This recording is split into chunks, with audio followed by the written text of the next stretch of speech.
We don't often talk about rhythms as melodies or how you use them and how you work on increasing your vocabulary when it comes to rhythms for soloing or even for comping. And in this video, I'm going to take a look at some great examples of fairly simple but also very solid rhythmical ideas from Chet Baker, Burrell and Jim Hall, and talk a little bit about what they're doing and how you can start working with those kind of ideas and improve that side of your playing. My name is Larsen, learn jazz, make music.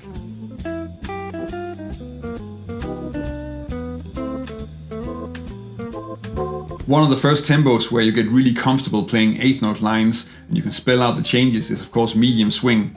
The downside to this is then that you get stuck in playing these long eighth note lines that are kind of boring and monotonous, and you want to change up the rhythm. Now immediately when you want to change up the rhythm, I think most of us just go, well, I will need to play a lot of triplets and I need to play double time. But probably the first place you want to work on this is just having some more interesting eighth note rhythms. This little example from Burrell's solo on Satin Doll is a great example of just using simple eighth note rhythms to play some really great lines. This is from a Jimmy Smith trio album called Organ Grinder. It's with Burrell, Smith and Grady Tate. And it's a really great album if you want to check out some organ jazz where they're playing mostly standards. The part of this example that I think you should focus on is the turnaround.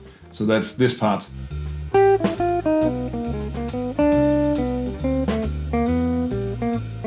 I think that's a great example to just take out a rhythm, only keep the rhythm and then try to come up with some phrases. I think the best way to really get used to playing rhythms like this and use this in your playing is to just take out the rhythm and then try to come up with some licks. You can do 2/5 licks, or you can use turnarounds like he's using a turnaround here, and that way get it into your playing. So just to make a 2/5/1 lick with this phrase, that would be something like this.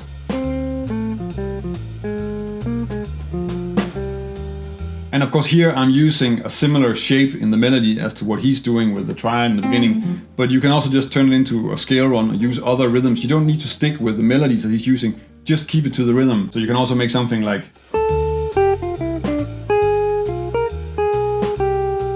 here the rhythm is not really a part of a bigger idea or some sort of concept. It's just a line in a solo that we think sounds nice, and we're just taking the rhythmical aspect and trying to move that into our own playing and into our own solos. But you can also have rhythmical ideas that are more part of a larger scheme or have sort of a bigger concept behind them. And the next example is one of those.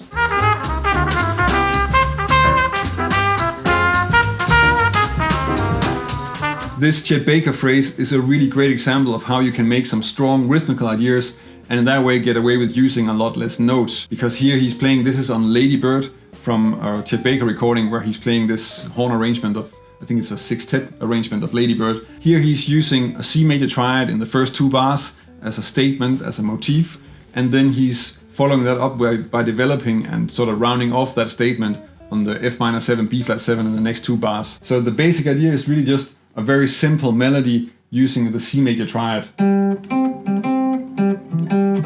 And then he's developing that, playing that, essentially he's just moving it to B flat for the second half, and that's, and then another ending just to sort of finish the whole idea, coming out on the major 7 on the C major. So here he's just taking a really simple idea and then making a variation on it, and in that way making that work. And of course this way of thinking is something that is easy to translate into a pentatonic phrase or using another arpeggio, and that way add that to your own vocabulary. An example of making a 2/5/1 line with this rhythmical idea could be something like this.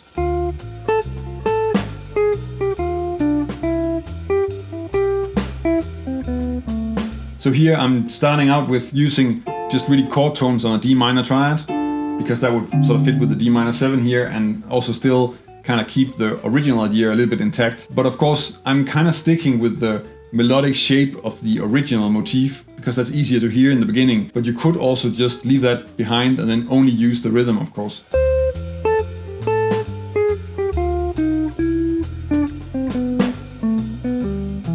So when you're working on this, it can be a really good idea to start with something that's really close to the original example that I'm going over here, and then just gradually move away from that.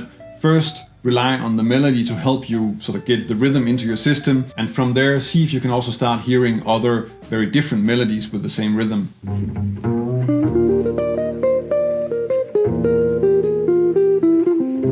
One of the unsung heroes when it comes to rhythmical diversity is probably Jim Hall. If you want to check out one person to get some new ideas for rhythm, then he is probably one of the best places to go, because he does really a lot of different things with rhythm. Everything is really strong, his timing is incredible in fact, and his rhythmical ideas are also very rich and well worth checking out and getting into your playing. This example is from his duo album with Ron Carter called Alone Together, and he's playing this line on the bridge of Softly as in a Morning Sunrise. The idea is really simple. He's taking a rhythmical idea and then using that to make a very basic scale pattern sound interesting. So first we get a pickup, and then we get the rhythmical motif, which is,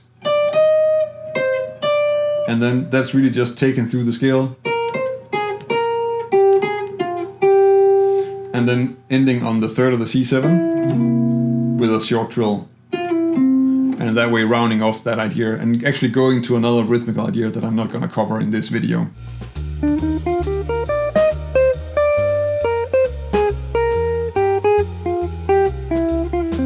The rhythmical pattern that Jim Hall is using here is just a repeated pattern in 4/4, but he's starting it on beat 3, and that makes it just sit a little bit more nicer in the groove and make it a little bit more refreshing to listen to. If he was to do this on the 1, then it would be a lot less interesting and a lot less surprising. So I think he's working with that. He's also working with the fact that he's not playing beat 1, he's just playing around it. If we were to use this in a 2-5-1 line, it could sound something like this.